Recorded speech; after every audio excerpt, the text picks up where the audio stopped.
Now, every water plant will have a eyewash station close to their chemical injection point, just in case there's ever an incident where you've pressure bled out the line and you got sprayed in the face with chlorine. You always want to make sure your eyewash station is working properly. For this one, all we have to do is pull the yellow down and it's going to gravity feed. And you'd hold your eyes under there for 15 to 20 minutes. Now to check it, you want it to be body temperature to make sure it's warm.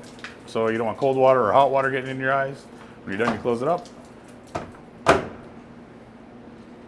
This one's just meant for this trailer, but a normal water plant will have one permanently mounted with your plumbing in your building with a mixing valve, so it mixes hot water and cold water to get the right temperature so you're not burning.